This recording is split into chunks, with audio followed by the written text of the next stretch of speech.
Hey guys. Tonight we begin with a candle flickering in the back of a cave, where shadows stretch across the stone walls like living creatures. And no, you're not in a horror movie. You're standing shoulder to shoulder with me, about to meet a family of Neanderthals, who, spoiler alert, are nothing like the dumb caveman stereotypes you've been spoon-fed since childhood. Forget the drooling, knuckle-dragging cartoons. The truth, these people were absolute freaks of nature.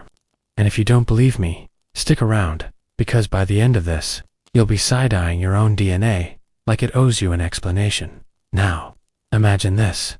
It's about 60,000 years ago. You and I are crouched at the mouth of a cave somewhere, in Ice Age Europe. It's freezing, our breath comes out in little white clouds, and our feet are numb because, well, socks weren't invented yet. Inside, glowing in the firelight, is a group of Neanderthals, stocky, broad-shouldered, with foreheads that slope like a ski jump. They look different, sure, but not alien. In fact, some of them look uncomfortably familiar. Like that guy at the gym who refuses to wear deodorant and can deadlift a car. But here's the kicker. These so-called cave brutes were making tools sharper than surgeons' scalpels, burying their dead with rituals, and brace yourself, probably making art. Yep, cavemen, but with vibes. And not just ooga booga vibes, more like, I just painted a bison on the wall because it represents my inner turmoil vibes. If you thought history was boring, you've been lied to. Now let me pull you in closer. Because the real freaky part isn't just that Neanderthals were smarter and more sophisticated than we ever gave them credit for. It's that they didn't just vanish. Nope, they're in you. Literally. If you're from anywhere outside sub-Saharan Africa, there's a 1 to 4% chance that your DNA has a Neanderthal stamp on it. Congratulations, my friend, you're part caveman. I know what you're thinking. Wait, hold on. You're telling me some Ice Age Tinder swiping went down between Homo sapiens and Neanderthals? Oh, absolutely. And it wasn't some rare, oops, wrong cave situation. This was happening a lot. Enough that the genetic fingerprints are still there, tens of thousands of years later. That mole on your arm, that weird way your hair curls, that sudden craving for raw meat at 3 a.m. Okay, maybe not that last one, but the point stands.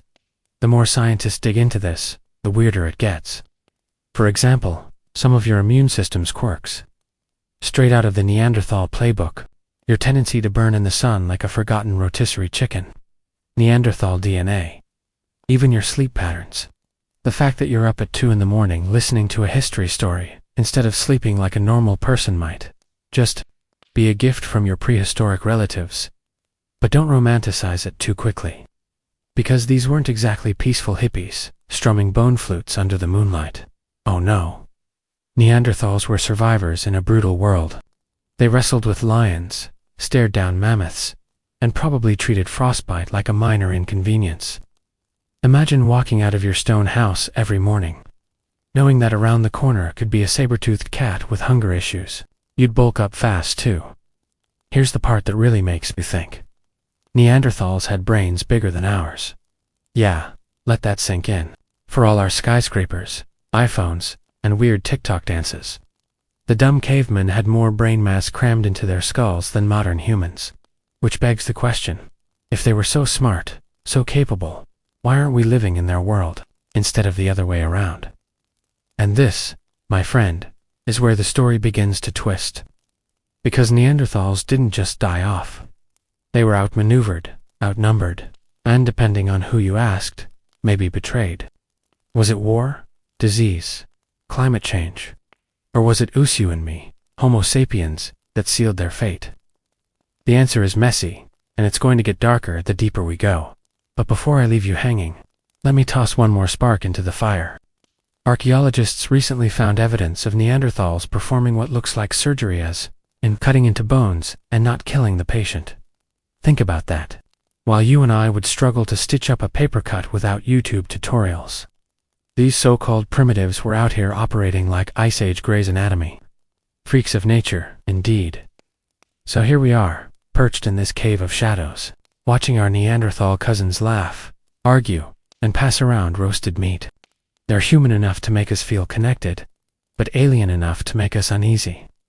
And the deeper we look, the more the lines blur, Because, what if I told you the biggest secret isn't that they lived in caves or hunted mammoths?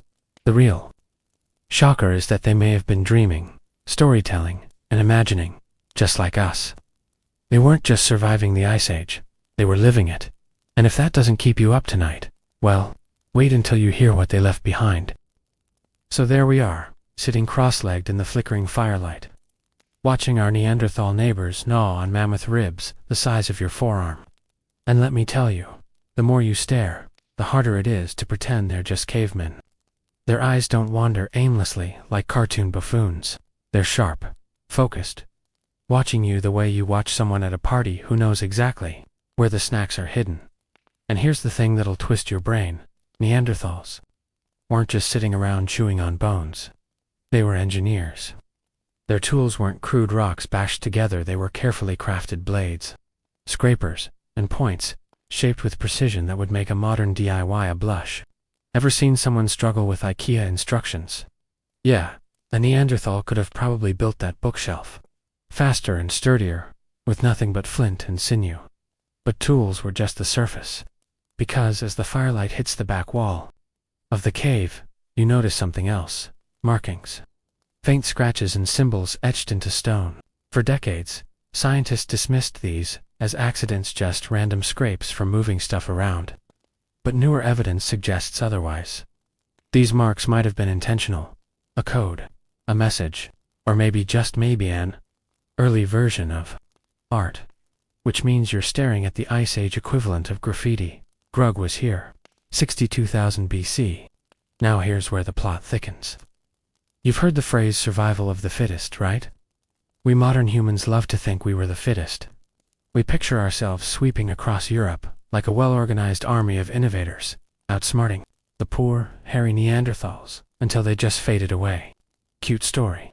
Totally wrong. Because evidence shows Neanderthals were actually better suited to the Ice Age than us. Their stocky bodies conserved heat like biological furnaces. Their muscles, absolute units. If you arm wrestled one, you'd be dust in 3 seconds flat. And remember those brains. Bigger than ours. So how the heck did we win? Well, here's the uncomfortable theory. Maybe we didn't play fair. Maybe we weren't the noble pioneers history makes us out to be. Instead, we might have been the saboteurs. The bringers of disease. The neighbors who showed up uninvited and slowly poisoned the block.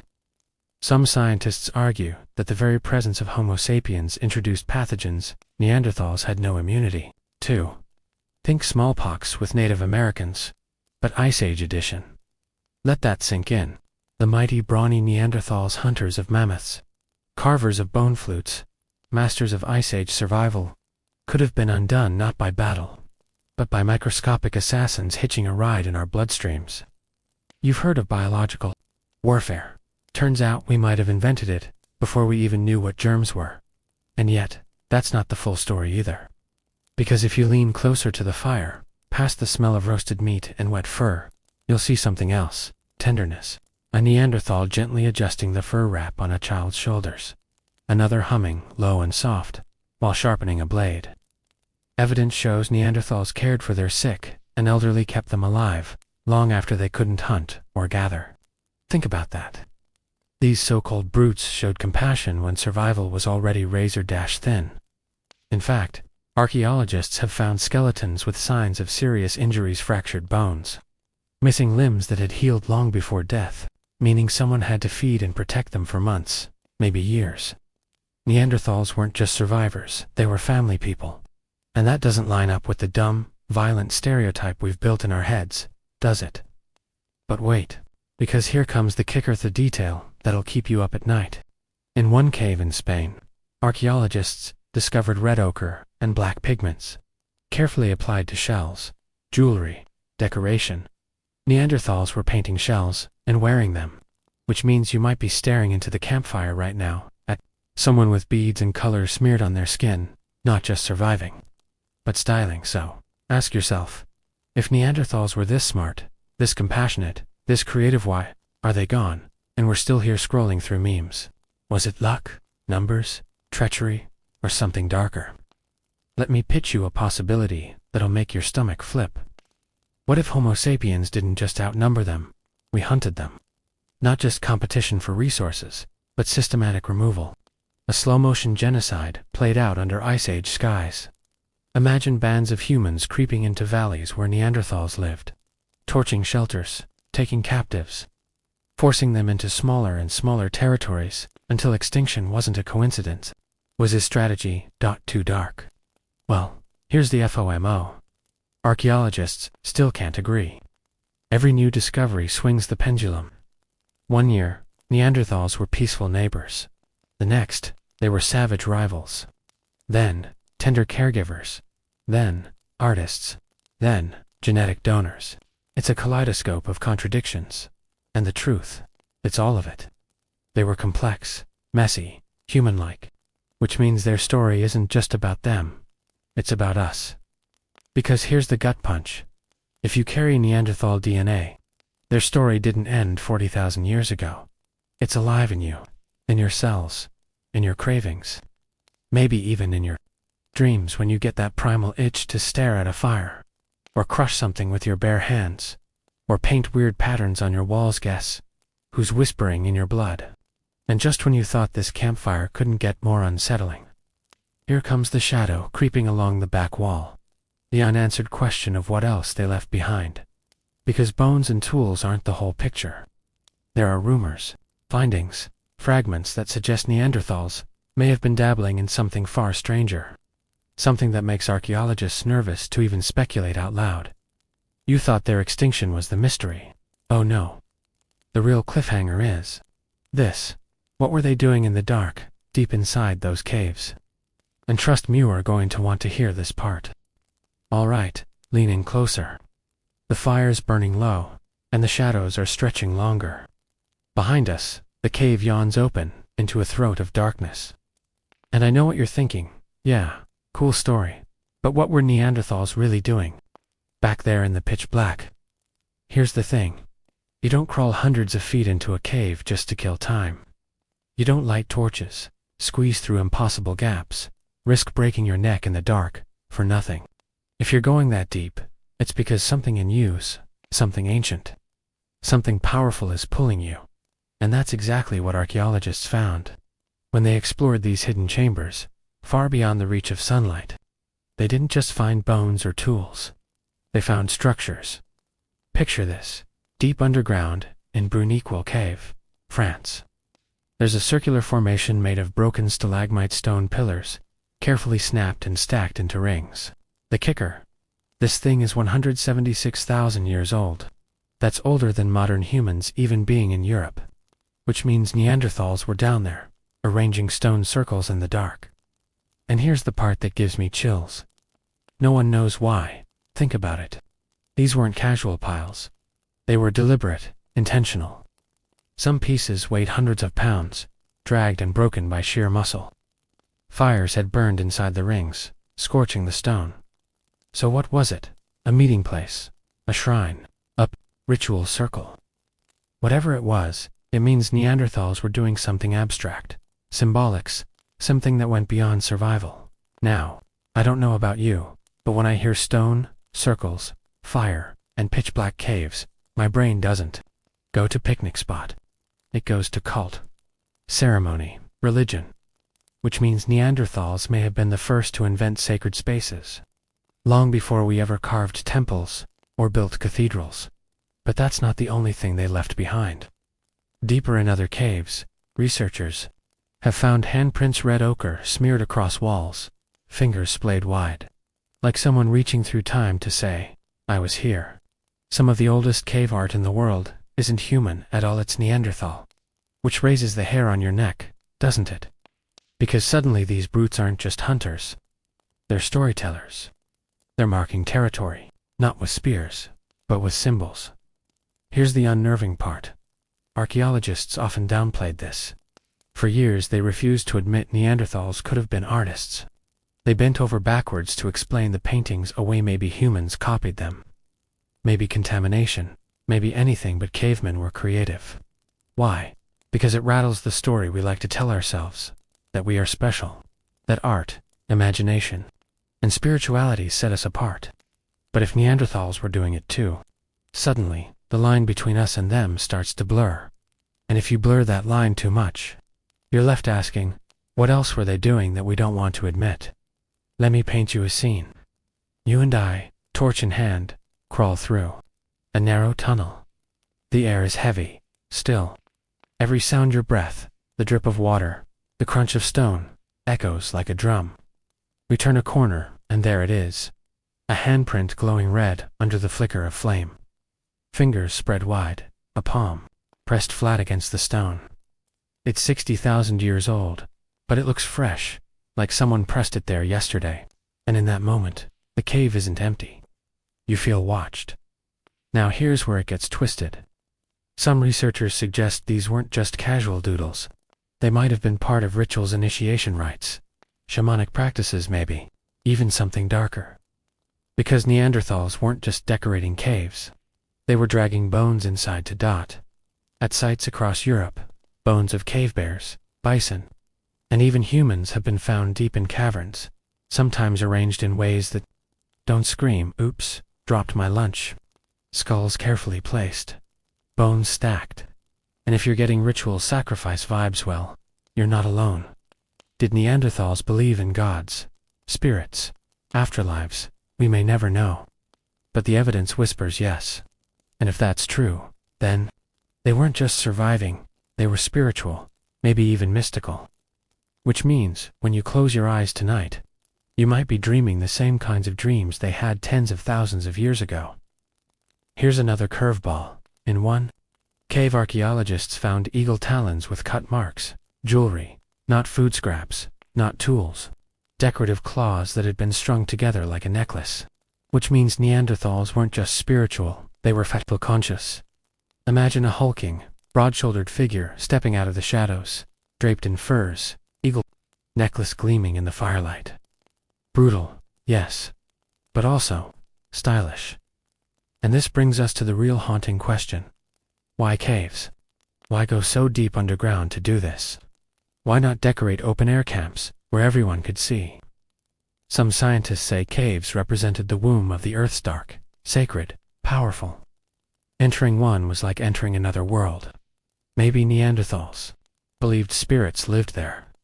Maybe they thought going deep meant touching the afterlife. Or maybe they just loved the acoustics. Because fun fact, in certain caves with paintings, the best art lines up with the best echo spots. Sing, chant, or drum there, and the whole chamber vibrates. Coincidence? Doubt it. So now picture this, you and I, sitting in the darkness, torches, flickering, our shadows dancing on walls covered in red handprints. Around us, the bones of animals are arranged in strange patterns. The echo of a low chant fills the chamber, the sound bouncing until it feels like the walls themselves are humming. And you realize you're not just in a cave. You're in a temple, a cathedral carved by time, consecrated by firelight. And this is the point where you have to ask yourself, are these people really so different from us? Or are we just looking into a prehistoric mirror? Because here's the plot twist. While we're still debating what they might have been doing, new evidence is creeping up that suggests Neanderthals may have taught us some of these rituals. The art, the jewelry, the burial practices. If they weren't imitating us, what if we were imitating them? But that's not the darkest secret lurking in these caves. Because when researchers kept digging, they found something even stranger than stone circles and handprints. Something that hints Neanderthals weren't just spiritual. They may have been experimenting with the human body itself. Yeah, you heard me, body modification, surgery, maybe even something closer to witchcraft. And trust me, you don't want to miss this part. So, you're sitting there, torch in hand, surrounded by shadows and echoes, trying to process the fact that Neanderthals weren't just hunters but also artists, mystics, and possible cave DJs. And just when you think you've got them figured out, bam, the story takes another turn. Because the deeper you dig into their bones, literally the stranger it gets. Here's a fun Ice Age fact you won't hear in textbooks. Neanderthals were doing medical procedures tens of thousands of years before Hippocrates ever swore an oath. You'd think people living in a brutal tooth and claw world would just shrug when someone broke a bone or cracked a skull. But nope. They patched each other up. And in some cases, they went full surgeon mode. Take Shanidar Cave in Iraq. Archaeologists uncovered skeletons of Neanderthals with massive injuries, broken bones, amputations that had healed. Not they limped around and barely survived, healed. Properly healed. One guy, nicknamed Shanidar, had a crushed skull, a withered arm, and a limp leg. Basically, life dealt him the worst hand imaginable. And yet, he lived for decades, which means his people must have fed him, protected him, maybe even invented primitive ways of managing his pain. But here's where it gets spicy. Another skeleton showed signs of trepanation. That's a fancy word for drilling a hole into someone's skull. Yes, you heard right, prehistoric brain surgery.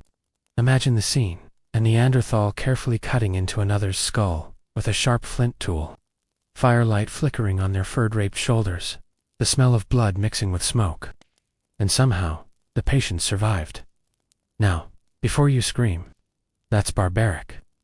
Remember, trepanation was done by humans all over the world for thousands of years.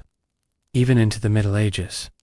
Sometimes it was for medical reasons, relieving pressure after head trauma. Other times, spiritual. A way to let the spirits out. Which begs the question, were Neanderthals experimenting with medicine, or were they dabbling in something closer to ritual magic? And that's not the only weird body stuff going on. Archaeologists have found teeth with careful grooves carved into them. Not from chewing, intentional marks. Dental modification, like Ice Age braces, or maybe even decoration. Ever seen someone with gold grills? Well, 60,000 years ago, your Neanderthal cousin might have been the original trendsetter. But it gets darker. Because some of the bones we've dug up don't just show signs of healing, they show signs of, let's call it, strange treatment. Skulls scraped clean, bones arranged, cut marks that don't scream hunting, but something more deliberate. Were they experimenting on the dead? Performing rituals on corpses?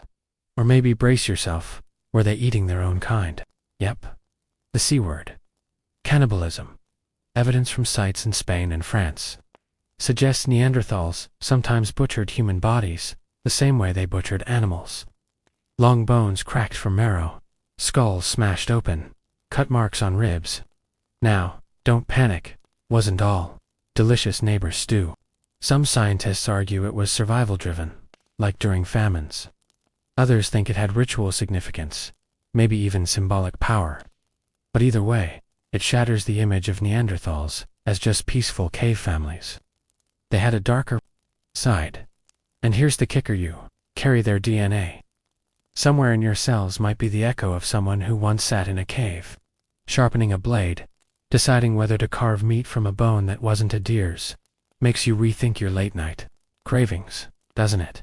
But before you judge too harshly, remember, these were people experimenting at the edge of survival and imagination. In one breath, they were artists painting walls with ochre. In another, they were carving eagle talons into necklaces. And in another, they might have been slicing open skulls to chase away demons or fevers. And here's something wild. Some of those Neanderthal genes linked to your immune system, the ones protecting you from viruses. They might have been passed down because of these brutal practices. They lived close to death, disease, and ritual. And out of that came resilience, which means your ability to survive the flu might be thanks to a Neanderthal shaman with a very sharp rock. Now let's zoom out for a second. Imagine being a Homo sapiens, stumbling into a Neanderthal cave. You'd see torchlight flickering over walls painted with red handprints. You'd hear chanting echo through chambers designed for sound. You'd smell burning herbs, blood, and stone.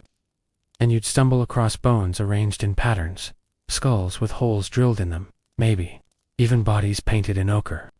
Would you think, yes, medical innovation? Or would you think, witchcraft, dark sorcery?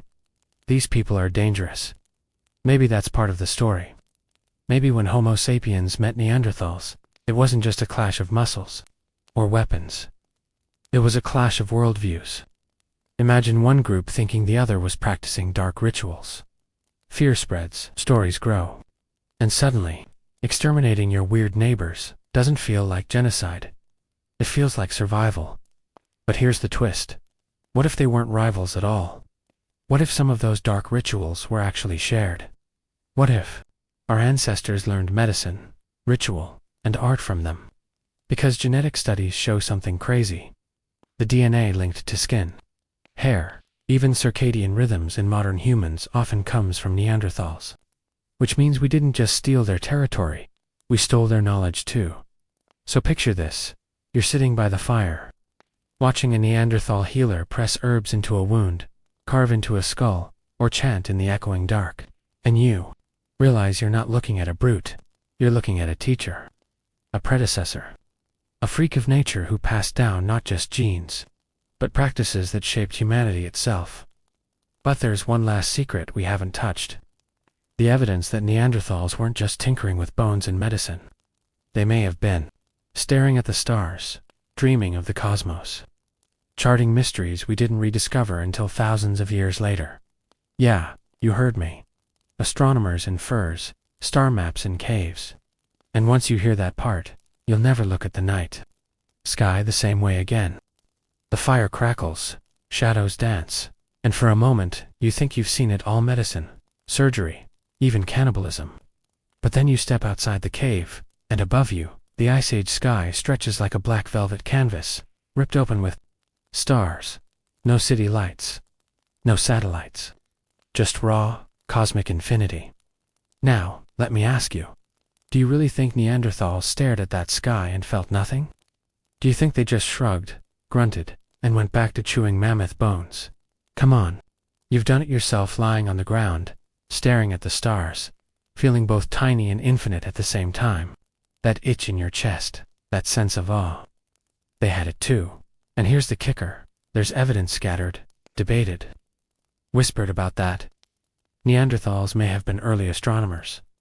Yeah, furry, broad-shouldered skywatchers charting the heavens long before telescopes. Take the El Castillo cave in Spain. On its walls are red dots arranged in patterns. Some scientists think they were random. Others, they argue these dots line up with constellations. Imagine a Neanderthal finger, dipped in ochre, dotting the wall in mimicry of Orion's belt or the Pleiades. It sounds insane until you realize humans did the exact same thing later, just with fancier tools and more ceremony. And it's not just dots. Some carved bones and antlers have grooves on them, carefully scratched tallies. What were they counting? Days, moons, the passing of seasons. Could these have been early calendars? If so, then Neanderthals weren't just surviving the Ice Age, they were tracking time itself. But wait, it gets stranger. Remember those stone circles in Brook Cave? The ones 176,000 years old. Some researchers speculate they weren't just random structures. They might have aligned with seasonal light shafts, sunlight piercing the cave at certain times of the year, like a natural sundial. Sound familiar? Yeah, like Stonehenge. Except this was tens of thousands of years earlier. Now pause for a second. Let that sink in. If Neanderthals were marking the passage of time, tracking the heavens, even aligning structures with light, then they weren't just cavemen, they were cosmic thinkers, early philosophers, staring at the night sky and asking the same questions you whisper at 3 a.m. What's out there? Why are we here? Where do we go when we die? And that thought that Neanderthals might have had cosmic religion flips everything upside down, because suddenly, their cave paintings, their burials, their rituals aren't just cultural quirks. They're attempts to connect earth with sky, flesh with spirit, the temporary with the eternal. But of course, not everyone buys this. Archaeology is conservative, cautious. Say Neanderthals tracked constellations in a conference, and you'll get polite smiles and eye rolls. But dig through the data, and the weird little coincidences pile up. Take the famous Divya babe, flute found in Slovenia. A bare bone with holes carved in it, dating back 60,000 years. Most say it's a flute. Some skeptics wave it off as animal chew marks. But here's the thing. The holes line up almost perfectly for musical notes, which means Neanderthals weren't just staring at the stars. They may have been playing to them. Imagine firelit nights with bone flutes echoing under the Milky Way, songs rising into the void. And if that doesn't give you goosebumps, let's add one more layer. Some burials show bodies arranged facing east, toward the sunrise. Coincidence? Maybe. But combine that with ochre-painted graves, symbolic objects, and potential star maps on cave walls, and the picture gets clearer. These weren't random burials. They were rituals tied to the cycle of day and night, death and rebirth. Think about it. If Neanderthals saw the sun vanish every night and rise again every morning, maybe they believed the same happened with the soul. Darkness, then light. Death, then rebirth. And if they watched the stars shift with the seasons, maybe they thought those lights were spirits, ancestors burning forever in the sky. Now here's the FOMO moment. You want to believe Neanderthals were just simpler versions of us, because that's easy. But the deeper we look, the more it feels like they were parallel us. Not behind us, not lesser, but running alongside, just with a different ending. Which forces the ugliest question. If they were so much like us, why aren't they still here? Did we wipe them out because we were afraid of their rituals? Because we thought their stargazing was sorcery? Or did we simply outbreed them? Their cosmic knowledge fading into whispers buried under our arrogance. And here's where it gets really freaky. Some researchers argue those whispers never disappeared. That what we call humanity's first religions might actually be Neanderthal the fire rituals, the burials, the obsession with stars, even the belief in life after death. Did we invent those? Or did we inherit them from our cave-dwelling cousins, who looked at the same stars long before us? Picture it. You're lying on your back, staring at Orion, the hunter. That same constellation stared down on Neanderthals 60,000 years ago. Maybe they named him too. Maybe they told stories about him around the fire. Maybe, just maybe, the myths we pass down today are echoes of Neanderthal voices. And if that's true, then their extinction wasn't really an extinction at all. It was an absorption, a merging, their DNA in our blood, their rituals in our culture, their starlight still guiding us. But because there's always a but, there's another angle, a darker one. Some evidence suggests Neanderthals didn't just worship the stars. They might have feared them. Some cave marks line up not with constellations, but with comets, eclipses, even meteor showers. Which means when fire rained from the sky, they recorded it. Maybe even thought the heavens were angry. And if you're wondering whether cosmic terror could have played a role in their downfall, well, you're not alone. Because buried in the geological record are traces of disastrous volcanic eruptions, impact events that line up suspiciously close with the Neanderthals' disappearance. So now the question shifts again. Did we destroy them? Or did the sky itself? Either way, their story isn't just about the past. It's about your genes, your rituals, your awe when you stare at the stars. And if you think you've heard the strangest part already, buckle up. Because the deeper we go, the more their extinction looks less like a mystery, and more like a murder case. And trust me, you don't want to miss the suspects. Alright, let's dim the torchlight for a second, because things are about to get sinister. Up until now, we've been marveling at Neanderthal surgeries, rituals, flutes, and stargazing. But then, poof. Around 40,000 years ago, they're gone. Wiped clean from the planet like someone deleted a save file. So here's the real question. Who killed the Neanderthals? Cue the crime scene tape stretched across Ice Age Europe. On the frozen ground, footprints, fire pits, broken tools, scattered bones. Somewhere between 99% and 100% of their population vanishes in a geological blink. No farewell note. No last epic painting on a cave wall saying, "It's been real, guys."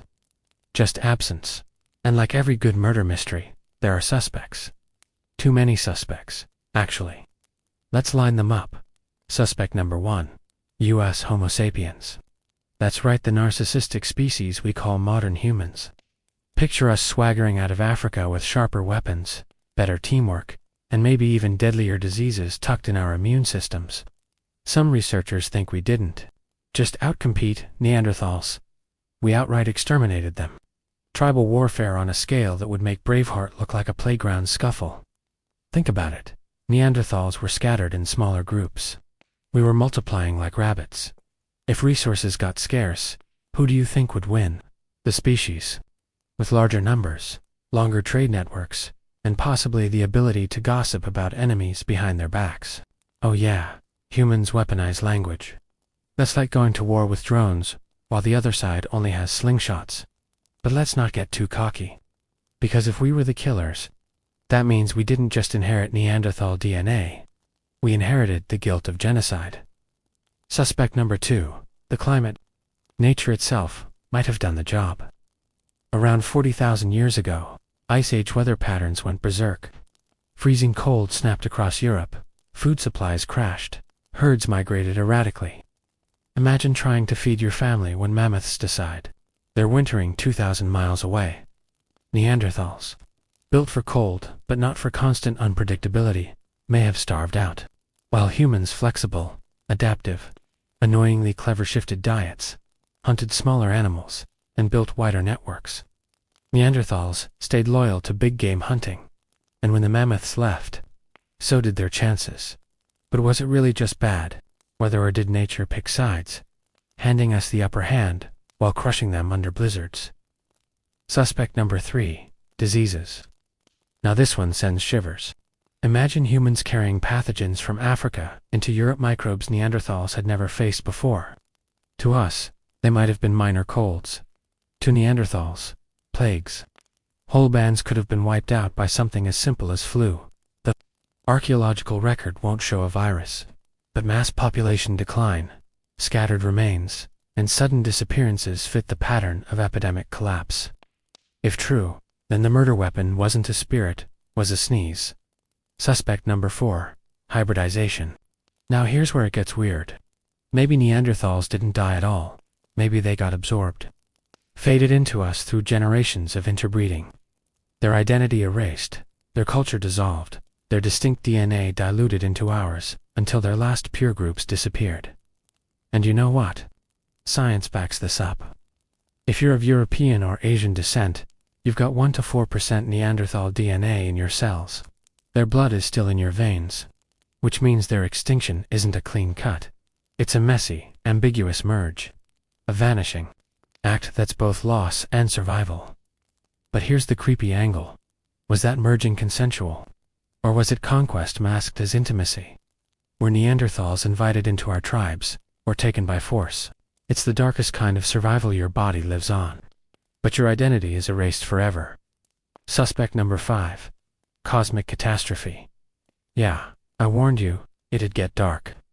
Some scientists link the timing of Neanderthal disappearance to natural disasters, eruptions, sudden shifts in atmosphere, even comet impacts.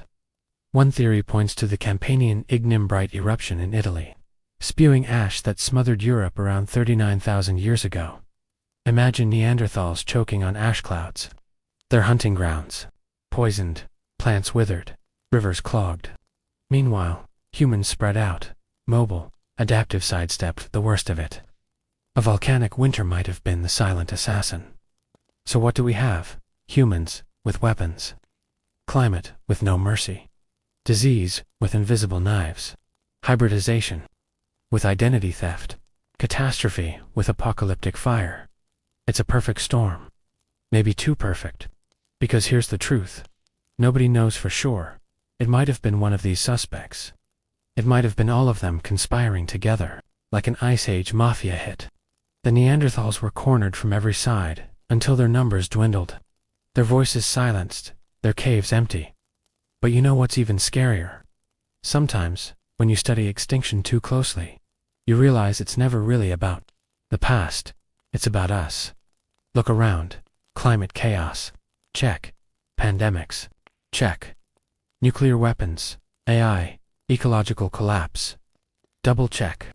We like to think we're immortal, untouchable. But the Neanderthals thought they'd last forever too. They were tough, smart, resilient, and still, they vanished. So maybe the murder mystery of the Neanderthals isn't just about finding the killer. Maybe it's a warning. A cold, echoing whisper from the deep past saying, one day, you'll be the bones in the cave. You'll be the vanished ones. And someone else, if anyone's left, will ask, what happened to them? The fire dies down. The cave is empty. The suspects fade into the shadows. And the silence screams louder than any theory ever could. But don't relax yet. Because Section 7 takes us deeper into the uncomfortable, skin-crawling question nobody wants to ask. What if they never really left? Hey, don't get too comfortable. We solved nothing. Sure, we made our suspect list climate disease. US, but here's the curveball nobody wants to think about. What if the Neanderthals didn't die at all? What if they're still out there? I know. You're thinking, come on man, we've got satellites that can zoom in on my neighbor's bald spot. If Neanderthals were still hanging around, we'd have found them by now. But here's the thing, you've already heard stories about them. Just not under the name Neanderthal. Ever heard of the Yeti? Bigfoot? The Alma of Mongolia? The Pendik of Sumatra? Cultures across the world, separated by oceans and centuries, all describe the same thing: tall, hairy, human-like figures, haunting forests, mountains, and caves. Coincidence, or cultural memory of the last Neanderthals refusing to go quietly? Let's start with Siberia. Russian folklore is loaded with stories of the Alma's wild people who live in the mountains. Covered in reddish hair, speaking in growls, Soviet scientists even collected testimonies of hunters who claimed to have killed one. The descriptions: stocky body, powerful build, heavy brow ridges. Sound familiar? It's basically a Neanderthal sighting report, just thousands of years too late. Then there's the Himalayas. The Yeti, the abominable snowman, always described as shaggy, thick-bodied, adapted for cold, leaving behind oversized footprints in the snow. Western explorers laughed it off as a myth, but locals tell the story like it's history. And the weirdest part: DNA analysis on Yeti hair samples sometimes comes back inconclusive, as if it doesn't quite match humans or bears, a genetic ghost, stuck between categories. And of course, closer to home, Bigfoot. North American legends speak of Sasquatch tribes roaming forests, avoiding contact, vanishing before cameras click. Science dismisses it as folklore, hoaxes, or misidentified animals. But what if the deeper truth is this? Bigfoot isn't a new creature. It's an old one. A relic population of Neanderthals. Something closely related that slipped through the cracks of extinction. Crazy, maybe. But think about it. Humans are arrogant enough to believe we've cataloged everything, yet we discover new species every single year. Deep oceans hold giant squids no one believed in until the 21st century. Dense forests hide primates we only catch glimpses of. If gorillas weren't documented until 1847, why are we so certain that Neanderthals couldn't be hiding in the last remote corners of the world? And here's the kicker, we've met them before. Not Bigfoot, not Yetis, but actual hidden cousins. In 2010, scientists cracked open a finger bone from Denisova cave. They thought it belonged to a Neanderthal. Surprise, it was a whole new human species we didn't even know existed. The Denisovans, a shadow branch of humanity that lived alongside us, bred with us, and then faded without a trace. Except for their DNA, which still lingers in modern people. That discovery should have shattered our arrogance. Because if Denisovans could hide from us until the 21st century, why not Neanderthals too? Maybe not in crowded Europe, sure. But in the uncharted mountains, jungles, and forests, humanity hasn't truly conquered. And here's where things get really creepy. Across cultures, legends describe wild men who steal women or snatch children. Disturbing, right? But if you think about Section 5 and Section 6, remember the genetic evidence of interbreeding. It all lines up. Maybe what ancient people called wild men weren't fairy tales. They were memories of neighboring tribes of Neanderthals who hadn't gone extinct yet. Still living nearby, still interacting, sometimes violently, with Homo sapiens. Think of it like this. Our ancestors didn't bury these stories in textbooks. They buried them in folklore, in cautionary tales told around fires. Myths are just history wrapped in shadow. But here's the twist, you might be carrying their shadow right now. Geneticists keep finding fragments of archaic DNA inside us that don't belong to modern humans or known Neanderthals. It's as if another branch of humanity unknown, unnamed, left fingerprints in our blood before vanishing. Who were they? Survivors? Hidden cousins? Maybe the very creatures people still whisper about when they talk about wild men in the woods. So, now you're standing at a crossroads. Two options. The comfortable theory. Neanderthals are long dead, absorbed into our DNA, buried in caves, done and dusted.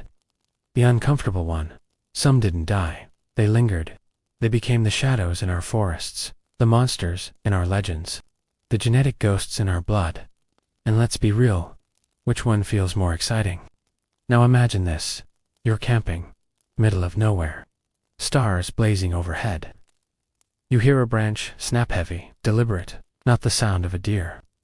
You shine your flashlight, but the trees swallow the beam.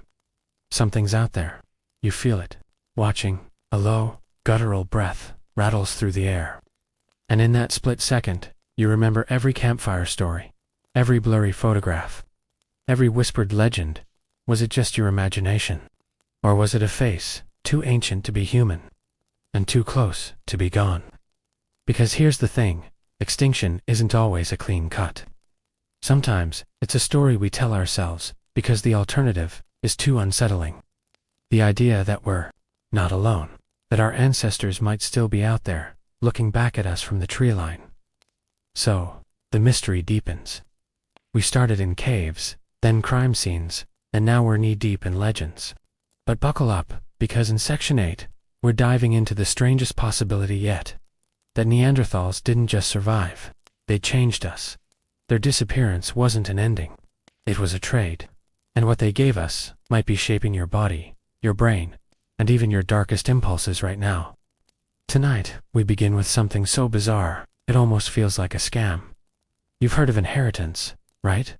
Hand-me-downs.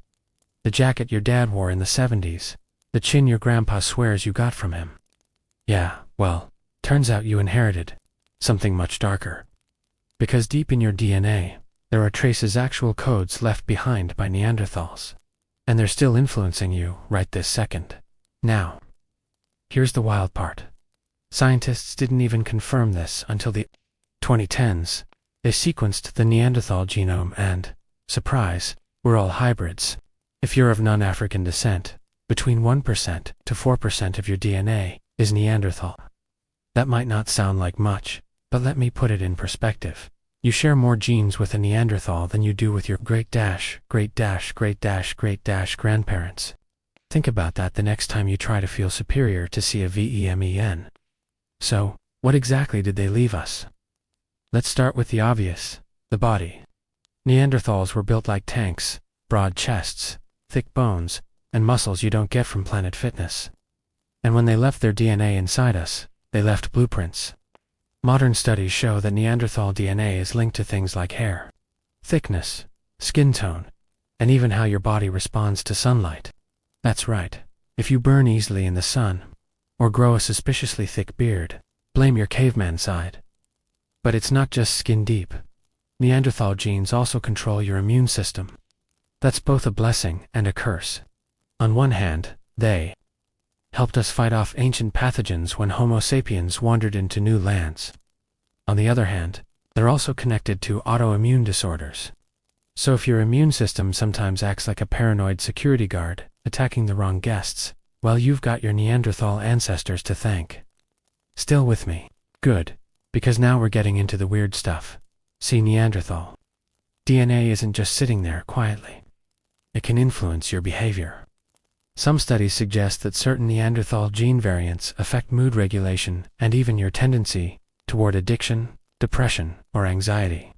Imagine that. The battles you fight inside your head might not be entirely your own. They could be echoes of ancient survival instincts. Anxiety that once kept a Neanderthal alive in a dark cave but now just keeps you up at 3 a.m. scrolling through TikTok, and it gets darker. There's evidence linking Neanderthal DNA to sleep patterns. You know how some people just cannot function in the morning, like dragging a zombie out of bed? That might not be laziness. It might be prehistoric circadian rhythms. Neanderthals lived in northern latitudes where sunlight hours were extreme, so their bodies adapted differently. You being a night owl. That might be a ghostly inheritance from a cousin who hunted under moonlight 50,000 years ago. But here's the kicker.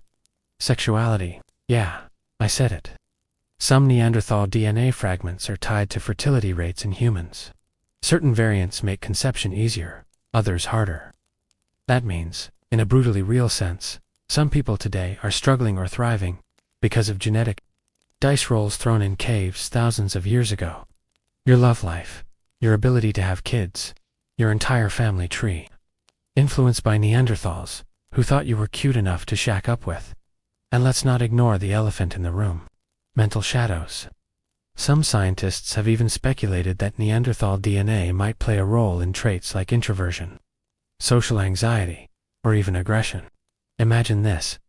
Maybe the reason you get uncomfortable in crowded rooms isn't because of modern stress, because your Neanderthal ancestors spent their whole lives in small, tight-knit groups.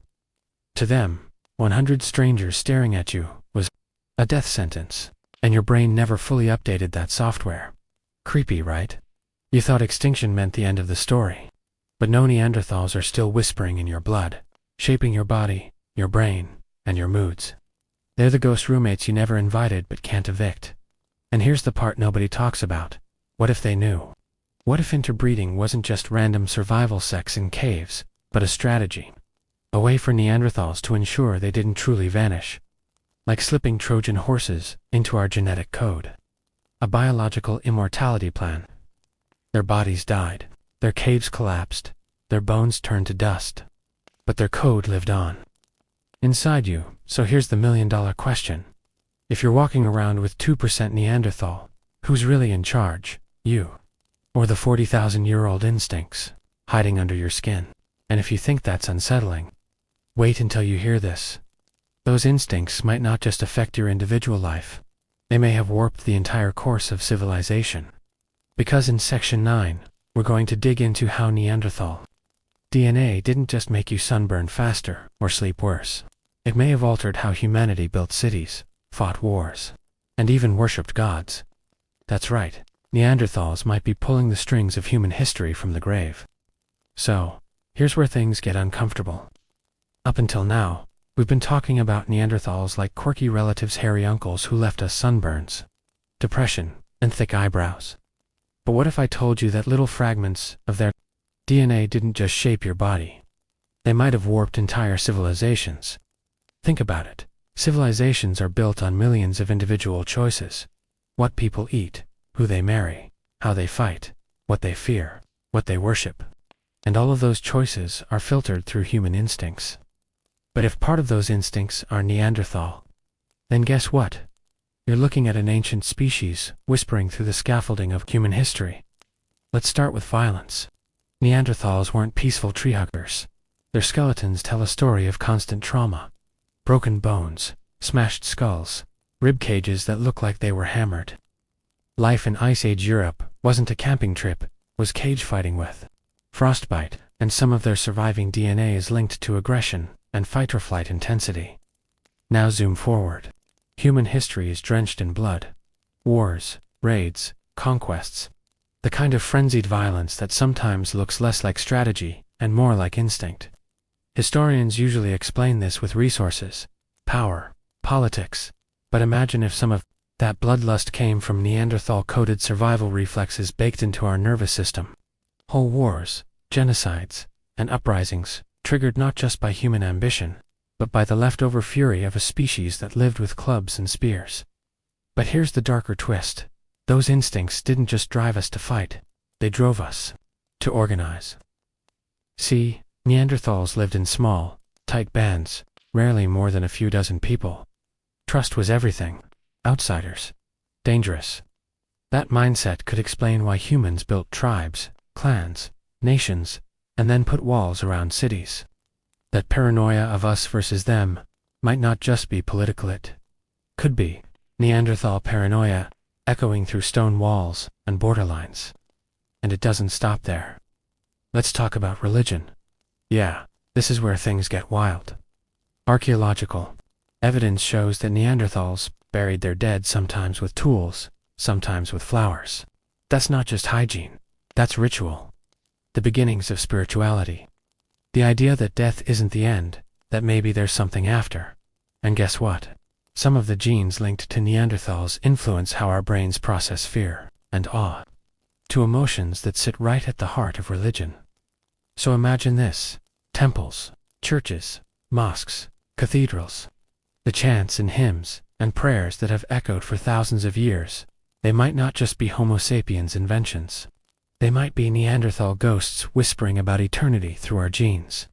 When you stand in awe under a massive dome, or shiver at the sound of a choir, part of that response may come from Neanderthal wiring designed to tremble at forces bigger than themselves.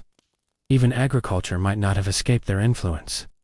Some of the Neanderthal DNA we carry affects metabolism and fat storage, which, in a hunter-gatherer world, was survival gold. But in a settled world, it shaped what crops we grew, how we feasted, and even how kingdoms rose and fell during famine. The rise of wheat, rice, maize. It might not just be geography. It might be bodies shaped by Ice Age metabolism, craving food security that was never enough. And here's the creepiest part. Art cave paintings in Europe. Some of the oldest were not just made by Homo sapiens. There's evidence Neanderthals did it too. Red pigment smears, hand stencils, etched bones. Not crude doodles, actual abstract thought. And those same neural pathways still exist in us. Maybe your urge to sketch in the margins, to carve initials into a desk, or even to make memes that comes from an ancestor who once traced their hand in ochre 60,000 years ago. So step back. What do we see? Violence, walls, gods, food, art, the pillars of civilization. And all of them carry fingerprints, sometimes literal fingerprints, of Neanderthals. They're extinct, but their code, their instincts, their ways of seeing the world, they hijacked us, or maybe we hijacked them. The line blurs, and suddenly the story of civilization isn't just human, it's hybrid. And here's the question that gnaws at me. If Neanderthals live inside our history, like puppeteers in the shadows, what else did they leave behind that we haven't uncovered yet? Because in Section 10, we're going to dig into the unsettling idea that maybe Neanderthals weren't just influencing civilization unconsciously. Maybe they left behind blueprints, deliberate ones. Strange sights, strange carvings, maybe even coded knowledge buried in caves, waiting for us to uncover. Yeah, you thought they were just shaggy cousins. But what if they were teachers and we're only now starting to read the lessons? Picture this. You're deep in a cave, somewhere in Spain. The light of your torch flickers across walls older than language itself. You expect crude scratches, animal shapes, hunting scenes, maybe handprints. But then you see it. Patterns. Geometric designs. Circles, ladders, grids. Not doodle something that feels like a code. Here's the kicker. Some of these markings aren't made by Homo sapiens. They're older. Neanderthals did them. Which forces an uncomfortable question. Why were a bunch of Ice Age cave sketching things that look suspiciously like blueprints? Archaeologists argue about it, of course. Some say it's symbolic. Some say it's ritual. But what if it's neither? What if it's Neanderthals trying to leave behind instructions, survival manual, carved into stone? Think about it. They weren't stupid. Their brains were as big as ours, sometimes bigger. They understood fire, tools, pigments, even medicine. What if they also understood that they were dying out? Imagine a tribe watching their numbers dwindle, realizing they were being outcomputed by us, and deciding to hide their knowledge in the one thing that would outlast them: rock. Now let's zoom to a place called Bruniquel Cave, in France. Here, archaeologists found something utterly bizarre, deep in the dark. Neanderthals had broken stalagmites into pieces and arranged them in circles. These structures are over 170,000 years old. Nobody knows why they did it. They weren't houses, they were too deep inside. They weren't art, they weren't decorated. It looks like a meeting place, or worse, a ritual site. But here's where it gets really unsettling. Some of those broken stalagmites were burned. Fire in the dark, circles underground. If this were a movie, you'd call it a cult, but it's real. And it suggests Neanderthals weren't just living, they were planning, they were organizing. They were building something now. Mix in another twist. Some Neanderthal sites have been found with objects that don't belong. Shells pierced for jewelry, pigments stored like makeup, even eagle talons shaped into pendants. These aren't survival tools. These are symbols, signs. If you squint, They look like a language of objects. Imagine passing meaning through necklaces instead of words. Imagine hiding warnings or instructions in artifacts that only certain people could interpret. Here's a thought experiment. What if those artifacts weren't just decoration? What if they were markers, breadcrumbs left for the future? And here's where you get dragged into the story. Because some of those Neanderthal sites, when mapped, line up suspiciously with later human sacred sites. Stone circles, burial mounds, even early temples. Was that coincidence? Or did early Homo sapiens stumble onto these places, sense their importance, and build upon them without realizing they were standing on Neanderthal blueprints? Imagine if civilization didn't just emerge from human genius. Imagine if we inherited half-built frameworks from an older species. Like tenants moving into an abandoned house, finding strange carvings on the beams, and deciding to decorate the walls, without ever asking who built the foundation. And it doesn't stop there. DNA studies show we didn't just inherit genes from Neanderthals. We inherited diseases, viruses, pathogens that had adapted to their bodies, but leaped into ours when the species mixed. Some scientists think this exchange of germs might have shaped human immunity and human weakness for thousands of years. But here's the nightmare angle. What if some of those pathogens didn't just disappear? What if something ancient is still out there, lurking in caves, frozen in permafrost, waiting to wake up? Because here's a creepy truth. Neanderthal DNA has been found inside modern viruses. Yes, you heard that right. Traces of Neanderthal genetic material and pathogens still circulating today, which means, in a very real way, they're not gone. They're hiding inside us and around us, like invisible fingerprints in our biology. So let's recap: coded cave art, ritual circles, jewelry as symbols, DNA that still shapes our immunity, and our fears. Add it all up, and you get one terrifying idea. Neanderthals weren't just freaks of nature, they were architects of mysteries. We're only starting to understand. And here's the cliffhanger. We've been assuming that Neanderthals died out. But in section 11, I want you to consider something scarier. What if they didn't? What if a fragment of them survived? Not just in our blood, but in isolated places, hidden valleys, deep caves. What if right now, there are echoes of them, still breathing in the shadows of our world? You're not going to like where this goes next. Okay, let's drop the polite science talk for a second and face the question you've been secretly thinking since section 1. What if Neanderthals never actually went extinct? I don't mean in the boring we carry some of their DNA way. I mean in the there are still pockets of them, hidden away, breathing the same air you are right now way. Sounds insane, right? Except, there are stories. Too many stories. Let's start in Siberia. The locals there have legends about a creature called the Almoza, hairy, human-like figure. That's not quite ape, not quite man. The descriptions are eerily consistent. Broad faces, heavy brows, stocky builds, no clothes, no tools, but clever enough to evade hunters. Now here's the kicker. When scientists tested DNA from some supposed Alma's relics, the results pointed to, guess what? A hominin closely related to Neanderthals. Coincidence? Or evidence that a few clans of them slipped through the cracks of history and retreated into the endless wilderness. Now jump over to Central Asia. Villagers in the Pamir Mountains tell stories of wild men who steal livestock, creep into camps, and even abduct women. And while skeptics brush this off as folklore, think about this. Some of these mountains are so remote that even today, humans rarely venture there. If you wanted to hide a dying species, could there be a better refuge? And then there's Tibet.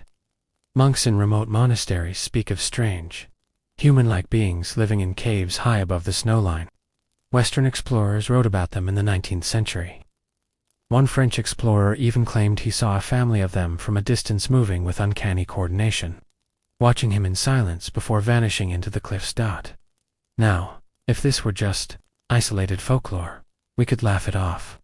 But here's where it gets unnerving. In 2010, a single finger bone was discovered in a Siberian cave. Scientists tested it, expecting it to be Neanderthal or human. Nope, it belonged to a whole new species now, called the Denisovans, a species we didn't even know existed, hiding in plain sight until a scrap of DNA betrayed them. Which begs the obvious question.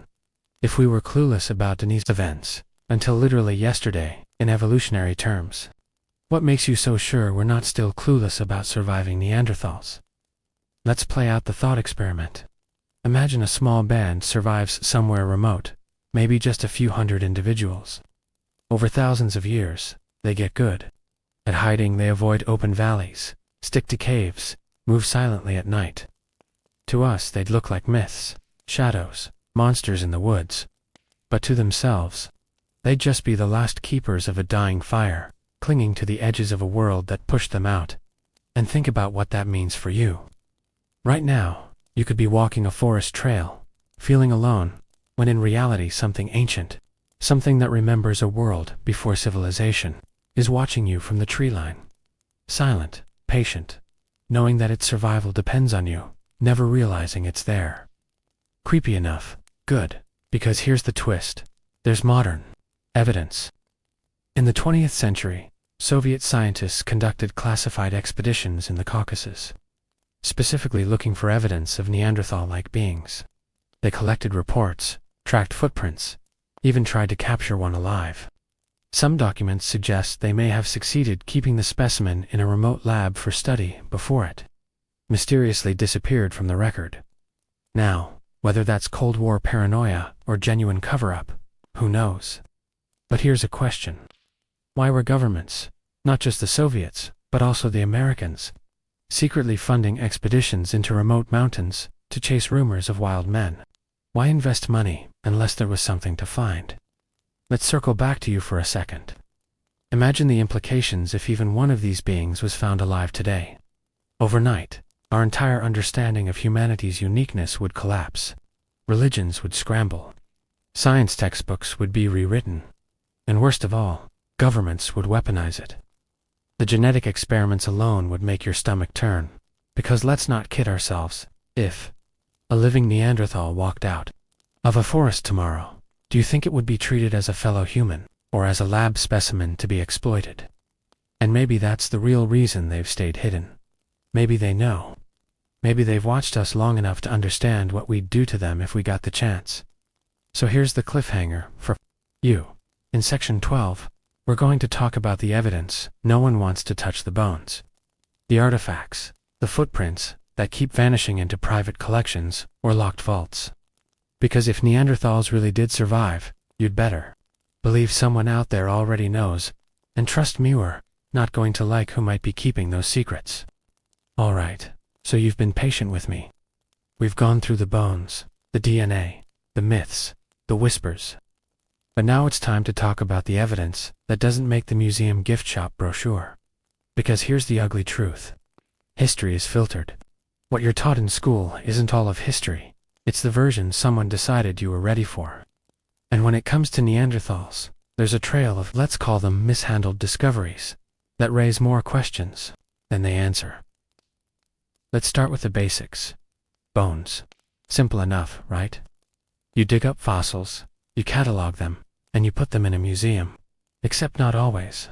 There are documented cases of Neanderthal-like skeletons being quietly shelved, or even misplaced after initial discoveries. Take the case in the early 20th century. Deep in the Pyrenees Mountains, a team of French archaeologists uncovered remains that didn't fit the tidy human evolution chart. The bones were robust, the skull thick, but the dating suggested they were far younger than they should be. We're talking just a few thousand years old. Instead of rewriting textbooks, the find was quietly locked away in a university basement. Researchers who asked questions were told to focus on more productive work. Then there's the Nevada case, which almost no one outside niche circles talks about. In the 1930s, miners in the Lovelock Cave found enormous humanoid skeletons, massive jaws, unusual skull shapes. Some reports described them as giants, but others noted their striking resemblance to Neanderthal morphology, just scaled differently. A few bones ended up in local museums, but the most controversial pieces, they disappeared into private collections, never to be seen again. Coincidence or cleanup? And here's where the plot thickens. In the 1970s, a series of mysterious artifacts surfaced in Eastern Europe: stone tools and carvings that bore distinct Neanderthal design features, but were dated shockingly late, almost as if someone had kept the tradition alive. Archaeologists who pushed the issue found themselves blacklisted from funding. Papers were rejected. Careers ruined. Ask yourself, who benefits from keeping the official story neat and tidy? Now let's talk government interest. During the Cold War, both the US and the Soviet Union were obsessed with fringe anthropology. They weren't just digging for oil or minerals in remote places. They were sending classified teams into mountain ranges, where wildman legends persisted. The Soviets had whole divisions assigned to tracking the Almas. Some American intelligence reports mentioned biological anomalies in Tibet during CIA expeditions. And if you dig deep enough in declassified documents, you'll find references to human variants of potential military interest. Yeah, military interest. Let that sink in, because if Neanderthals or something like them did survive, governments wouldn't see them as people. They'd see them as assets. Imagine the genetic resilience, the physical strength, the ability to survive in brutal environments without modern tools. That's a soldier's blueprint, not a citizen's rights case. And here's a disturbing breadcrumb trail. The Smithsonian Institution, one of the biggest keepers of America's fossil record, has long been accused of suppressing inconvenient finds. Whistleblowers claimed that anomalous skeletons those too big, too old, or too strange were deliberately destroyed or hidden to preserve scientific consensus. Now, whether that's conspiracy theory or hard fact is debatable. But you can't deny that history has a bad habit of discarding puzzle pieces that don't fit the picture. So where does that leave us? Standing at a door no one wants us to open. If even a fraction of these rumors are true, then somewhere in a private vault, a drawer in a dusty university archive, or a sealed government lab, there are bones, tools, maybe even tissue samples that would prove Neanderthals survived far longer than you were ever told. And if that's true, then the real question isn't, did Neanderthals go extinct? It's who decided you didn't need to know they didn't. But here's where I'm going to mess with your head a little more. If someone is hiding evidence, then they're not just protecting the past, they're protecting the present. Because what if those survivors, or their descendants, are still out there? And what if certain groups already know where they are? We're going to step off the dusty shelves of archaeology and into the wild. I'm talking about modern encounters, hunters, soldiers, hikers, people like you, who swear they've seen something they weren't supposed to. And spoiler alert, once you hear their stories, you won't walk through a dark forest the same way again. Okay, so picture this. You're hiking. The air is cold, crisp, the kind of mountain silence that feels like the world has muted itself. You think you're alone, but then you feel it. That crawling sensation across your neck. The unshakable certainty that eyes are on you. That's where most of these stories begin. See, official science says Neanderthals disappeared around 40,000 years ago. End of story. But unofficially, step into the campfire smoke, the hunting lodge, whiskey conversations, and the declassified "oops, we forgot to redact that" reports, and you'll hear a different story. A story that says, maybe they didn't. Let's start in the Caucasus Mountains, where locals whisper about the Almas. These aren't Bigfoot-style legends of shaggy apes. They describe something unsettlingly human. Broad shoulders, deep brows, hairy but not like a gorilla, more like a person, just wrong. Hunters tell of creatures that stalk them silently, leaving prints that look almost human but wider, flatter. In 1940, a Soviet scientist claimed to have captured one, a young female. He described her as mute but intelligent, able to learn simple tasks. Then, predictably, the records vanish. No photos, no burial, no follow-up. Just a story that feels a little too bureaucratic to be folklore. Now cross over to North America, where the First Nations have their own names. The Sol-Kalu, the Stone Giants, the Shadow People who live in the ridges. Old legends say they were once human, or something close, but chose to stay apart. Modern hunters still report seeing hairy men move through the trees at impossible speed. What's chilling is how often these stories mention not just the sighting but the feeling. That gut drop moment when you realize you're not looking at an animal. You're looking at someone looking back. And then there's the military angle. In the Vietnam War, U.S. soldiers reported encounters in the dense jungles with beings they called rock apes. These weren't monkeys. Veterans described them as massive, muscular, and terrifyingly aggressive, throwing rocks with precision, charging through gunfire, vanishing into the brush. Officially, they're dismissed as macaques or stress hallucinations. Unofficially, ask the men who were there. Many swear to this day they weren't fighting ghosts of the mind, but maybe the most disturbing accounts come from people. Like you ordinary hikers, campers, explorers. Take the case in Alaska. 1999. A man out on a solo trek claimed he was followed for 3 nights by something. At first he thought it was a bear. Then he saw it. A towering figure, hair matted, but face startlingly human-wide nose, deep eyes, jaw like a battering ram. It never attacked, but it shadowed him, matching his path. The man said the scariest part wasn't the sight to it, was when he realized it was deliberately hurting him, steering him away from a certain valley. Now, here's where things get weird. Many of these encounters share a theme: silence. Not just the usual forest hush. Witnesses describe the world itself going quiet, no birds, no insects, like nature itself hit the pause button. That eerie vacuum before something steps out of the dark dot. So why haven't you heard of this? Why don't you see headlines like wild Neanderthal tribe found in Siberia? Because every time a story surfaces, it's either ridiculed into oblivion or buried in classified reports. The few that slip through are easy to dismiss as drunken hunters, blurry photos, or internet creepypasta. But when dozens of reports from opposite sides of the world all sound the same, you've got to wonder. And maybe, just maybe, this isn't just about them. It's about us. Because if there really are Neanderthal remnants still alive out there, then what does that mean for your tidy view of human history? Are we the only success story? Or are we sharing the earth with our older cousins, who've gotten really, really good at hiding? I'll leave you with one last story. 1987, deep in Mongolia. A geologist on survey work swore he stumbled on a cave where he saw figures huddled around a fire. He said they looked human, but shorter, stockier, with massive arms. He didn't take a photo. He didn't stick around. He ran. And when he told his superiors, they shut him down, told him never to repeat the claim if he wanted to keep his job. He didn't. Until years later, when his conscience aided him. So here's the question I'm tossing in your lap tonight. If you were out there, in the dark woods, and something stepped out that looked human but not, would you scream? Or would you realize you're looking at the mirror of what we used to be and maybe still are? Because in section 14, we're not just going to talk about encounters. We're going to talk about what happens when these survivors and modern humans collide. And trust me, it's not always a campfire story. Sometimes it ends in blood. All right, enough whispers around campfires. Let's get messy. For all the eerie stories of shadowy watchers and silent stalkers, there are others where the meetings weren't quiet, weren't mysterious, they were violent. Take Dagestan, 1941. A shepherd disappears. His flock scatters, and when the villagers go searching, they find him more what's left of him.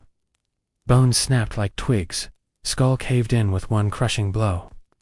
Witnesses describe tracks around the sign bear, massive, with a stride far too long for any ordinary man.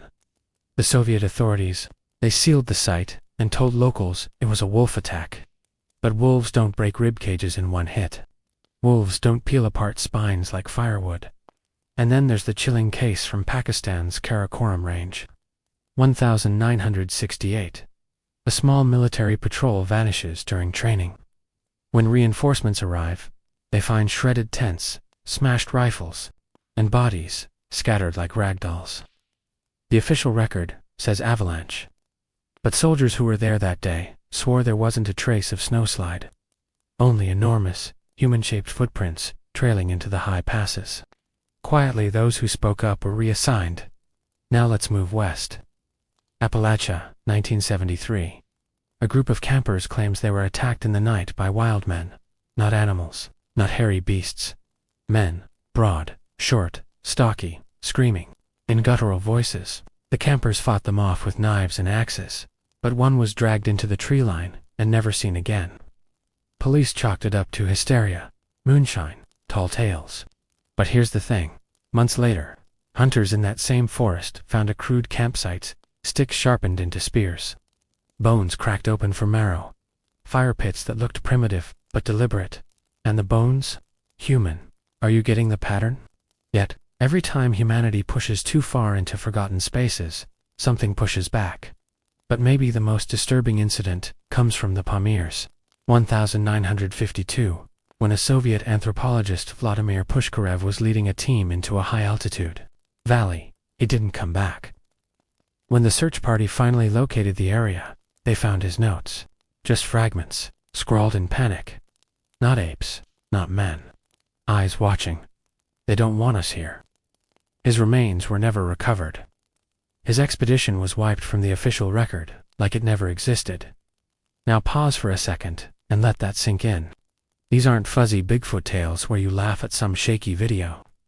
These are encounters ending in death, disappearance, and cover-up.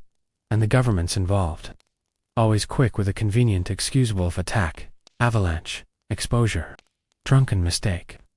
But when the same kind of story appears across decades, across continents, you start to realize something.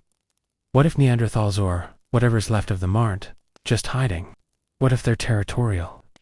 What if to them, we're the trespassers? Think about it. We bulldozed their hunting grounds, burned their forests, drained their rivers. If a remnant population did survive, they'd have every reason to hate us. And when we stumble into their valleys, maybe they don't see hikers or soldiers. Maybe they see invaders. Here's a creepy thought. Maybe the reason these encounters are so rare isn't because they don't happen. It's because survivors don't live to tell the story. Maybe the only reason we even know a fraction is because, every once in a while, one or two unlucky souls slip through and crawl back with a tail. And here's where I'm going to twist the knife a little deeper.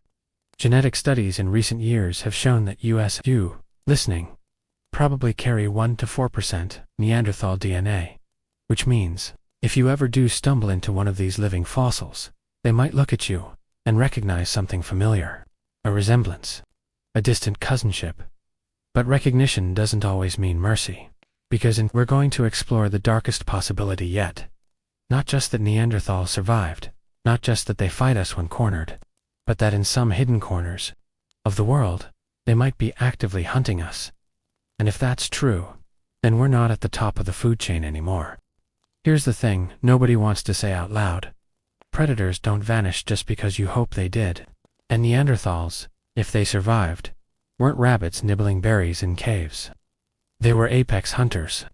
And if the evidence we've been tiptoeing around is real, they may still be hunting. Let me put it bluntly. What if we're on their menu? Let's start with something most people overlook. Archaeologists have dug up Neanderthal sites where deer bones and mammoth bones sit right alongside wait for it human bones.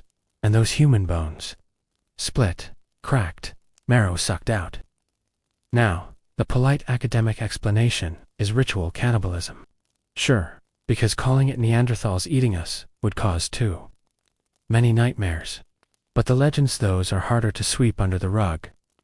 From the Caucasus to Tibet, villagers whisper about mountain men who raid sheep pens, steal children, ambush hunters. Same description every time. Short, broad, hairy, terrifyingly strong. And when they scream, the sound isn't animal, it's human, but wrong, broken. Fast forward to the modern day. Ever wondered why so many hikers vanish in national parks? The official reports always say the same thing. Fell off a ridge, wild animal, exposure. But the details that slip out, torn clothing, shoes missing, no blood trails, and those bizarre reports of bodies found miles away from where they disappeared, they don't add up. Some researchers have quietly suggested there's something else at play. Something that drags people away, alive. Now imagine this. Neanderthals didn't just hide to survive. They adapted. They learned to stalk us the way we stalk deer. Maybe that's why they've lasted, because they know our habits better than we know theirs. Think about it. We make noise in the woods. We light fires. We leave trash, tracks, scents. We're easy prey if someone or something knows how to watch. One chilling case. Siberia, 1987. A logging crew goes missing overnight. Their camp is found abandoned, meals half-cooked, tools scattered, axes left in the dirt, no blood. Number. Struggle. Just gone. A single set of massive barefoot tracks lead into the forest. Soviet investigators sealed the file, and the families never got answers. Or take the Indian Himalayas. 2002. Trekkers reported being stalked for days by two small but incredibly fast figures. Every night, rocks were thrown at their tents. Every morning they found claw-like gouges in the snow around their camp. On the fifth day, one trekker vanished. The others ran all the way back to the base village. When locals heard the story, they just nodded grimly and said, "The old ones took him." And here's the creepiest layer. The patterns. Missing people near caves. Vanished hunters near ridgelines. The closer you get to high altitude, remote terrain, the more likely it is someone never comes home. But why now? Why still? Well, think about predators. Wolves don't stop hunting deer just because there are fewer deer. Lions don't retire politely when gazelles get scarce. No, they keep hunting until the last one's gone. And if Neanderthals survived in small hidden groups, cut off from the rest of the world, what would they eat? Mountain goats, sure, deer, maybe, but the most plentiful, slow, clueless prey, wandering into their valleys. Us. And here's a thought that'll keep you awake tonight. What if we're not even food to them? What if we're training dummies? A way for them to practice hunting, keep their skills sharp. Because the stories don't always end in death.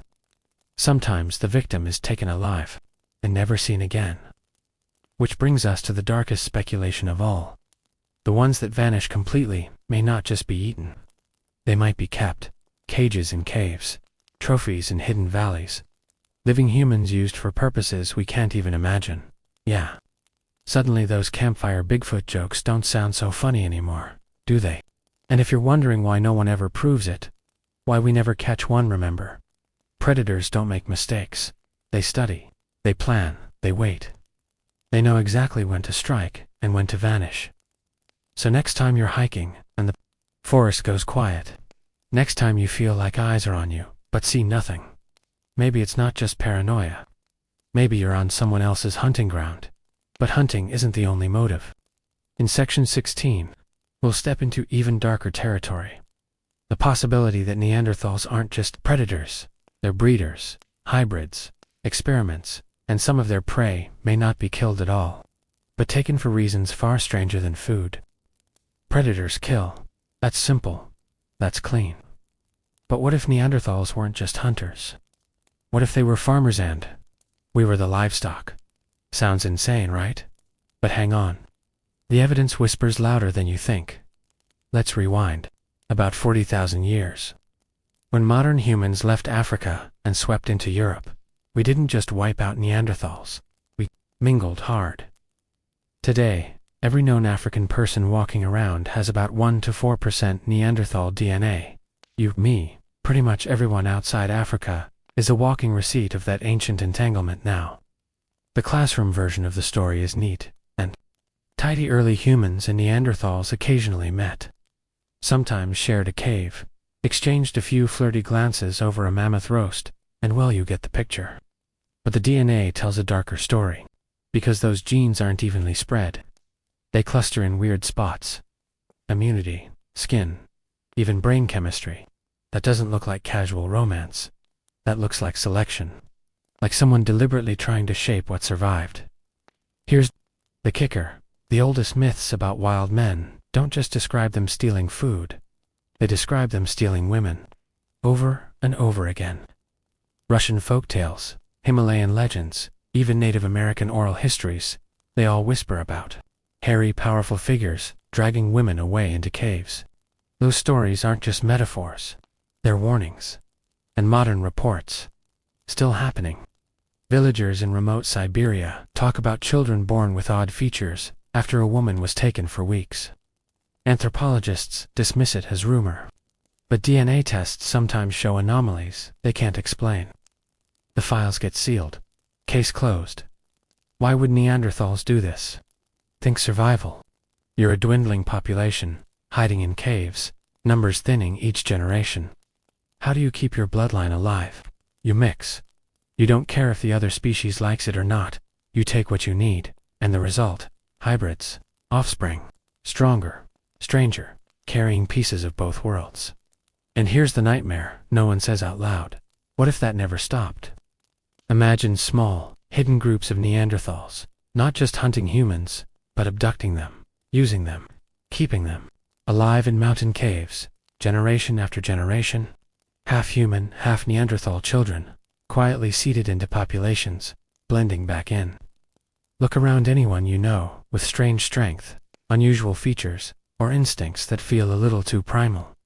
Maybe that's not coincidence. Maybe it's inheritance.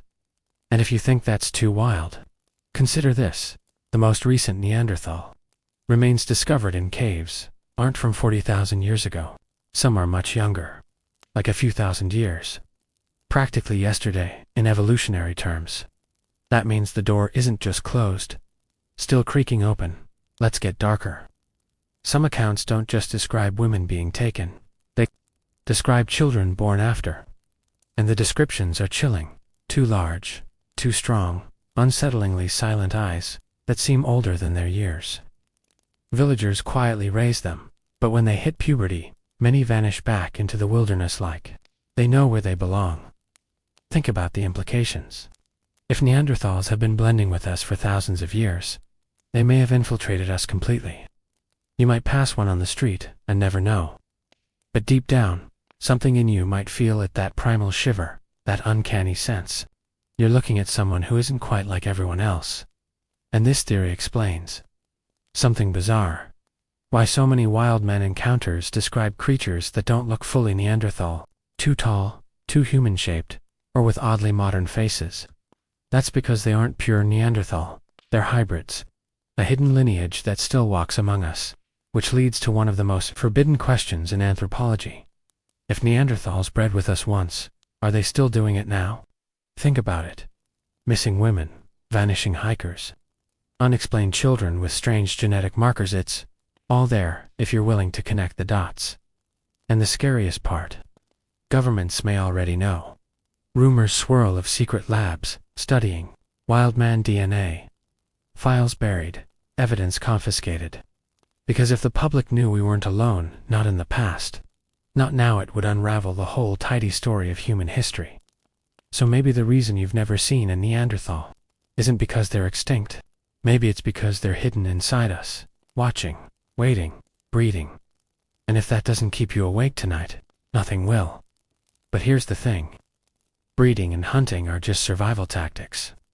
What if Neanderthals were doing something even stranger? Something we can barely wrap our heads around. In Section 17, we'll explore the possibility that they weren't just surviving, but experimenting. That somewhere, deep underground, Neanderthals might have built something far closer to a civilization than anyone dares to admit. So far, we've painted Neanderthals as predators, hunters, even genetic farmers. But what if they weren't just surviving out in the dark forests and caves? What if they were building something? Here's a dirty little secret: anthropology textbooks. Slide past real quick. In 1990, researchers stumbled onto a cave system in France called Bruniquel Cave.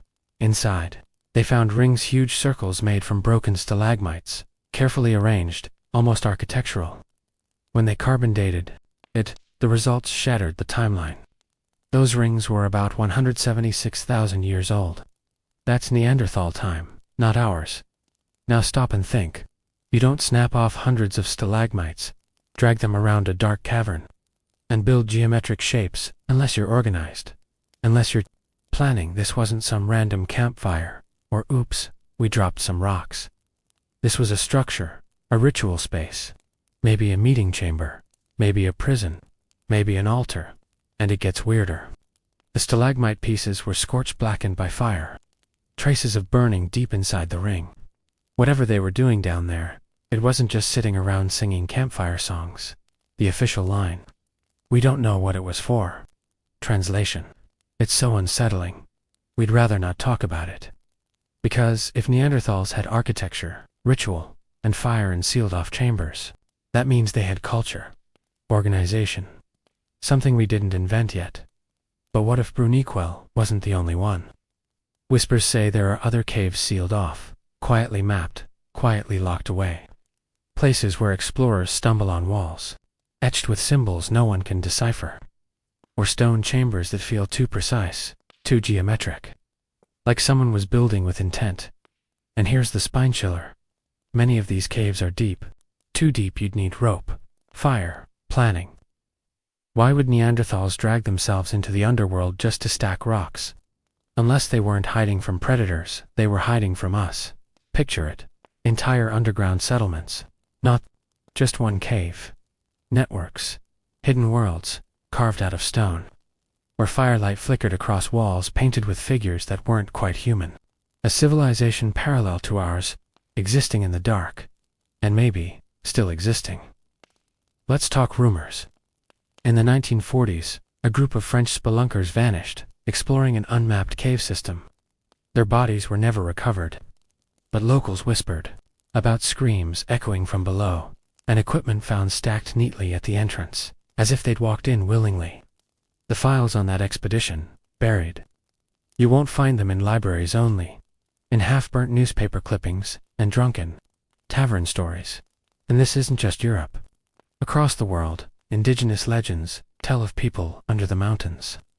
Hopi myths in America talk about ant people creatures who lived underground and occasionally surfaced to trade or steal. Himalayan stories speak of hidden cities, beneath peaks where strange figures guard glowing stones. Siberian tribes say entire underground nations exist beneath frozen tundra, unseen except during winter storms when openings reveal themselves. Now connect that with Neanderthals. We've been looking at the surface, assuming they vanished. But what if their extinction was really just migration? Down, not out. Here's a wild thought. All those caves that explorers stumble on, the ones sealed by ancient rockfalls, or intentionally blocked by boulders. What if that wasn't nature? What if it was construction? A door slammed shut. A warning not to enter.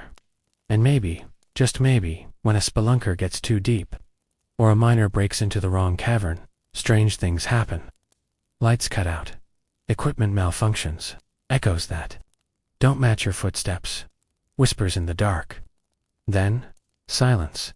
The scariest part. We may not be the first to rediscover them. During World War II, both Axis and Allied forces conducted secret expeditions into cave systems, looking for hidden resources, yes, but also for ancient technology. Several expeditions were never heard from again, and the ones that returned, their reports are still classified. So ask yourself, if Neanderthals weren't just hunting us, weren't just breeding with us, but building civilizations underground, what else did they do down there? What did they worship? What did they invent? What knowledge have they kept hidden in the dark while we bumbled along on the surface? And here's the nightmare kicker. What if they're still there, evolving in silence, while we laugh them off, as fairy tales? What if the flicker of a cave light, deep in the earth, isn't some lost hiker, but the glow of a fire that's been burning for 176,000 years? In Section 18, we're going to peel back that possibility and dive into the most terrifying theory of all. That Neanderthals didn't just build civilizations underground, they built temples. And what they worshipped might not have been gods, but something far worse. Think back to Bruniquel Cave, the stalagmite rings, the fire traces, the deep underground silence. Those weren't random, they were deliberate. And if you follow that thread, it doesn't just lead to primitive art. It leads to temples. Yeah, Neanderthal temples. Picture this. You and I are creeping deeper into one of those caverns. The walls sweat with mineral water, the air gets colder, and then bam, we walk into a chamber bigger than a cathedral. Not natural. The angles are wrong. The way the ceiling arches feels designed at the center. A stone altar. Not shaped like a cross or a throne, but something stranger. Flat, heavy, scorched black. Surrounding it are pits dug into the floor, filled with charcoal and fragments of bone. Some human, some animal, some unidentifiable. Now, here's the kicker. Markings. Etched into the walls are spirals, jagged lines, and symbols that don't match any known language. They repeat, over and over, as if chanting in stone. The few archaeologists who've seen them describe the same reaction: nausea, vertigo, that creepy sense of being watched. Some even reported hearing faint whispers. Inside a sealed cave, no wind, no echo, just whispers. So what were these temples for? Worship, clearly. But not of gods we'd recognize. The bones show strange cut patterns, almost surgical. And the placement of fire pits around the altars suggests ritual. Something involving sacrifice. Maybe human, maybe not. Theories spin out here like spiderwebs. Some say Neanderthals worshipped the cave itself, living, breathing entity of stone. Others argue they revered the animals they hunted, offering blood and bone in exchange for success. And then there's the forbidden theory, that they weren't worshipping anything natural at all. Because deep in multiple caves, researchers found objects, not tools, not weapons, objects, polished stones shaped into perfect spheres, crystals cut with angles too sharp for primitive technology, and, in one case, a hunk of black rock that absorbed light like a void. It didn't reflect. It swallowed. Locals whispered about that stone. They said when it was removed from the cave, people in the village began hearing voices in their dreams, nightmares about eyes in the dark. The artifact was eventually lost in transit to a university. Lost or hidden. Now imagine this: Neanderthals building temples not to pray, but to contain. Not to worship, but to bargain. Maybe something was down there with them, something older, something that demanded offerings. And they complied, generation after generation, to keep it fed. Sound insane? Maybe. But myths from all over the world talk about beings below. The Greeks had Hades. The Norse had Svartalfheim. Even Christianity has hell, a fiery underworld where the damned are trapped. What if all those myths weren't symbolic? What if they were memories of what the Neanderthals discovered? Let me drop one more breadcrumb for you. In the 1960s, a group of Soviet scientists explored a cave in the Caucasus Mountains. What they reported before the files vanished is chilling. Vast chambers littered with bones arranged in deliberate spirals, as if someone, or something, had laid them out like a message. Among the remains were human skulls, with strange notches carved into them. Not decorative, more like signatures. The team didn't come back. The official record says flooding. Locals say otherwise. They say the caves were sealed, not by water, but by dynamite, on purpose, to lock something inside. And here's where your brain starts itching. If Neanderthals built temples to something in the dark, and we keep finding their traces, then we have to ask, are we interrupting a ritual that never really ended? When we break into those sealed chambers, when we shine flashlights on altars that haven't seen light in 100,000 years, are we reopening doors they worked desperately to keep shut? That's the real FOMO here. Because the next time you hear about an underground discovery, or some random mining accident where dozens vanish without a trace, you have to wonder, was it really an accident? Or did someone find a temple? And the question gnawing at me, and maybe you too, is this: if Neanderthals were negotiating with the dark, who's negotiating now? Because those caves aren't empty. Not all of them. In section 19, we're diving into the most disturbing connection yet: modern encounters. I'm talking caves where explorers vanish, deep earth microphones picking up voices, and governments quietly sealing off entire regions with no explanation. Because whatever the Neanderthals worshipped, it didn't die with them. Alright, picture this. We're in the year 1993, a caving expedition in the Carpathian Mountains. The same range tied to half the vampire myths you've ever heard is underway. The team is experienced, properly equipped, and they've mapped out the route with military precision. They head in. They never come out. Search crews eventually go down after them, but what they find is wrong. The gear is there. Helmets, ropes, oxygen tanks, even their food packs, neatly placed in a circle, like the team had deliberately sat down for dinner. But no bodies, no blood, no signs of collapse.